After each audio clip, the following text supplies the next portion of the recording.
Hello and welcome to a video on summing amplifiers. In this video we will be looking at the inverting and non-inverting weighted summers, the derivation of their equations, so how to find the output voltages. We will look at some simulation examples of these. Then lastly we will have a look at the weighted summer, which contains both signs, so adding and subtracting, the derivation, a design, and lastly a simulation on this problem. So first up, the non-inverting weighted summer.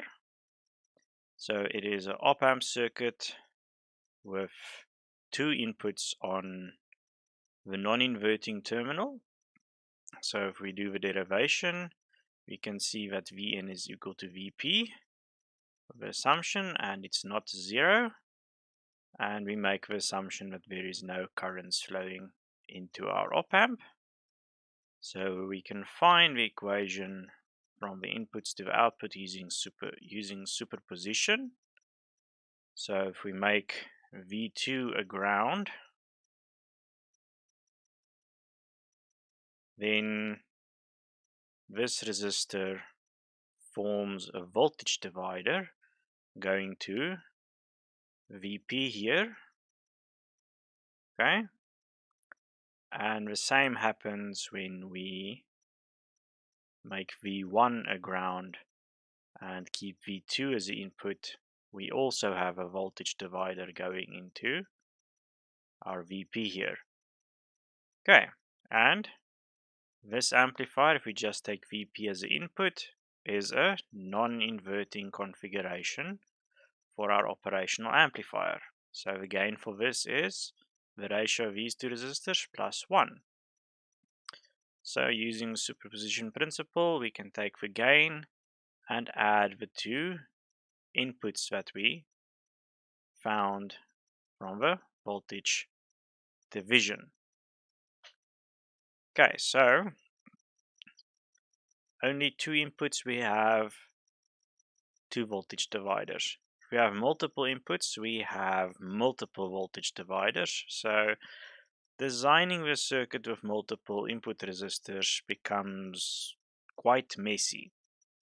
So I would not recommend that. It's not impossible, but yeah, not my recommendation. So for the non-inverting weighted summer, we have three cases. We can make resistor 1 and 3 the same resistance, and resistor 2 and 4, and then V2 will be a straight pass through our amplifier, so no amplification, no attenuation, and we can either amplify or attenuate V1 with resistor ratios, or with R1 and R4 being the same and R2 and R3 being the same, we can adjust V2 and just keep V1.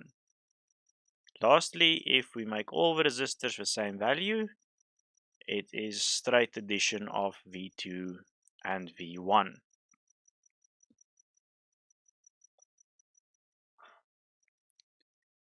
Right, next, the inverting weighted summer. So if we have a look at this, making the normal assumptions, this node right here at Vn is at 0 volts. So this resistor with V1 goes to a virtual ground, V2 goes to a virtual ground, and V3 goes to a virtual ground. So if we use superposition and make V2 and V3 grounds, we will find that V1 goes through the amplifier and it looks exactly the same as a inverting amplifier. So we can do the same for the other nodes, and V2 with R2 and V3 with R3. So basically free inverting amplifier configurations. With superposition, we can just add these results and we find that we can take out the RF and we have V1 over R1, V2 over R2, V3 over R3, and we can easily expand this to multiple resistors. Okay, but the output will be inverted. So, what is the application of these two summing amplifiers? Both of them are typically used for digital to analog converters or in audio mixers. The difference between the two, however, for the non-inverting is nice because it has a positive output and you can use single rail for it. You don't need a dual rail, but the design becomes extremely complex when you have multiple inputs. The inverting, however, the output is inverted, so you either need to use dual rail or you need to add offset to fix the output. But it is easier to expand. So let's go and have a look at some simulations. So in the simulator, as always, you can pause the video and quickly build it if you want to work with me. But I already set everything up, so I set up the inputs as a 1 volt 1k signal and a half volt 10k signal, and everything should pass straight through this amplifier because all the resistors are the same. So this is special case number 3. So if we run this and take the output voltage, we can see that we have a half volt signal sitting on a 1 volt signal. So the 1 volt signal is going right here into R1, so we can adjust this a bit to 22Ks.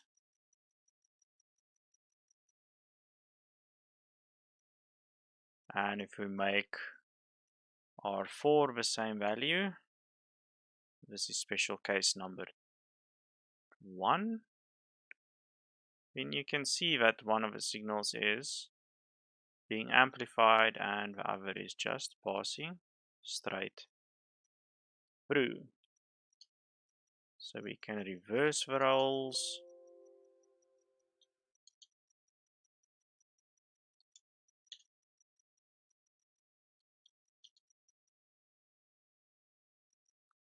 And we have the 1 volt passing straight through and the half volt being attenuated a bit going through our amplifier.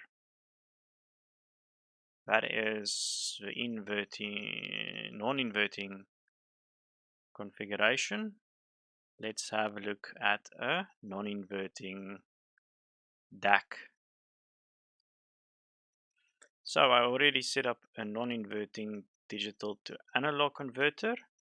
The resistor ratios you'll see doubles every time. And the gain up here is to fix the output. And I set this up to be single rail operation. Because the non-inverting, I can do the single rail operation. The inputs is 5 volts from the pulses. So this is going to provide my digital signal. And this amplifier is set to give out 10 volts maximum. So this is a gain of 2. And with these ratios, we have a 1-to-1 input, and we need to double that to get to 10 volts. Okay, so let's run the simulation and have a look. If we select this bit here, we can see that we have a bunch of pulses. That's our least significant bit, up until our most significant bit, which is off for a long time, and then on for a long time. Okay, so this is our most significant. Right, let's see our output. You will see that we have this ramp signal going up all the way as the values changes here. So all the way from 0 to 10 volts, just like that. This is the non-inverting digital to analog converter application of our non-inverting summer. Here we have our inverting summer. I already set it up with the same properties as the previous circuit. This time I just have two sinusoids, so a 1 volt and a half volt, 1K, 10K, and this one as a DC. Currently this DC source is at 0 volts. So let's run this simulation and see what we can get. RF and R1, this is straight through, so this is just V1. This is gain of 2, so this one will be multiplied, so this 0.5 will become a 1, and the DC is a 10, no, a 10, yeah, 10 times gain. Right, so let's run this and see what we get out. So there's our two sinusoids added, and if we add 100 millivolts here, this signal should move down with 1 volt, or if we make this a negative, it should move up with 1 volt. There it moved upwards. So adding a DC source to some signals, so this can be used to fix offsets in circuits, and you can apply different ratios for the input signals. So this is kind of how audio mixing will work, and there will be some variable resistors added here. Okay. Note this is dual rail. Let's go and have a look at the dual rail digital to analog converter for the inverting configuration. Like the previous one, I already set up the bits, and here we have also doubling of resistors as we go along. Here is the least significant bit, here is the most significant bit, and if we run this, we will see that the output will be decreasing all the time, almost to minus 10 volts from 0. But again, this must be dual rail because we have positive inputs and we get out negative results. But this is a very popular circuit to use as a digital to analog converter. So I'm quickly going to open a simulation to show you how we can make this work for single rail applications. So I made this one for your typical 5 volt circuits when you're doing digits. So you need to reduce the gain here from the previous one. This was a 10K, it's now a 5K. The previous application, this was 10 volts, and we had to double the output to get to our rails. But now we need to have a bit less gain if we have 5 volt inputs on these bits. Okay, I made it single rail. To make it single rail, you need to add half your rail voltage onto the non-inverting terminal. So just two 10Ks in a voltage divider, add VCC to it, and you will have an offset that's required for this circuit to work. Let's run it, measure it, and we are now moved upwards to almost 5, and there's our output from 5 volts to 0 volts. And this is how you make a inverting amplifier so that you can use it in a single rail operation.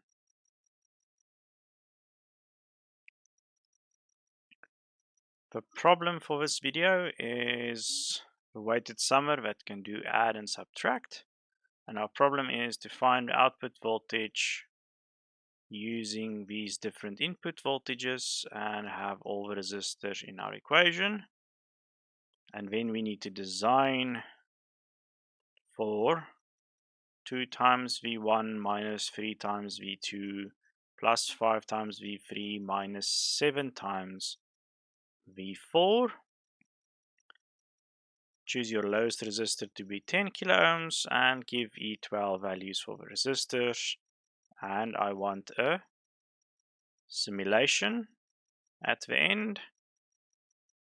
So, and here is a nice hint. Pause the video and see if you can solve this particular problem. So first,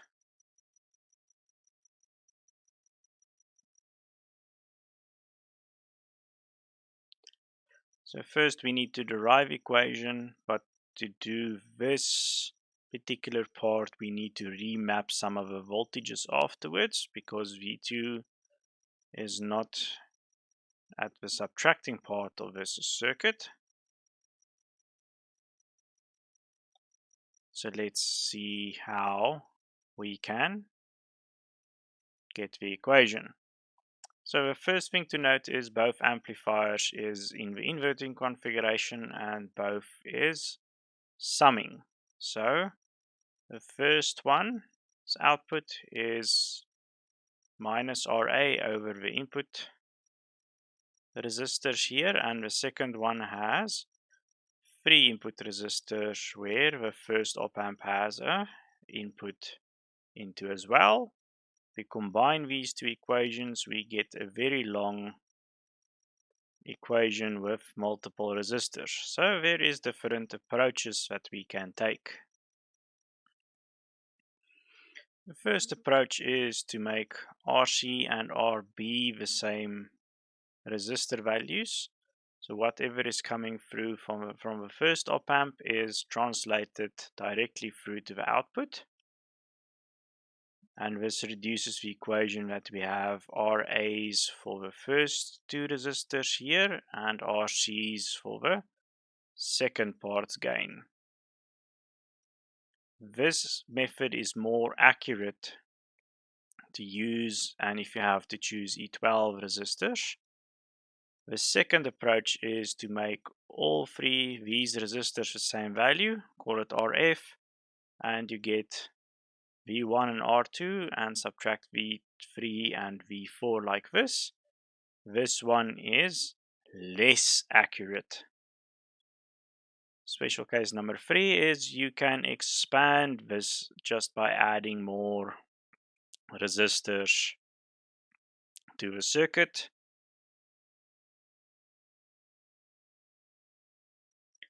So first thing, our lowest resistor must be 10 kilo ohms, and we need to remap V2 and V3. So we just move their positions in the equations or on the amplifier input. So V2 is not on the input side anymore, and V3 is swapped with it. Okay, so this 2 is RA over R1, and this 5 here at V3 is RA over R2, and RC over R3, and RC over R4 is our negative parts. So method 1, I choose RB and RC to be the same, and the second method, I choose all 3 of them to be the same. Okay, so first off, I choose the lowest resistor to be 10 kilo ohms, and that will typically be where the largest gain is. So that's at 5 and 7. So R4 and R2. So R2 and R4, I both choose them at 10 kilo ohms. And from there on, I can find the rest of my resistor values. So from that, I can find my RC and I can find my RA value. So that's the 50 and 70 Ks here. And then just the remaining two resistors, R1 and R3. Select E12 values. You can see that these are kind of close to one another. The second method, if we use the same rule, the highest gain will have the lowest resistor. So this is here at 7. So our R4 value, we choose a 10K and we can calculate the rest. So first we will find our RC value. RA, B, and C is the same. So E12s is kind of accurate here. And then we can calculate R1, R2, and R3. And you'll find that one of these is kind of far off from an actual E12 value.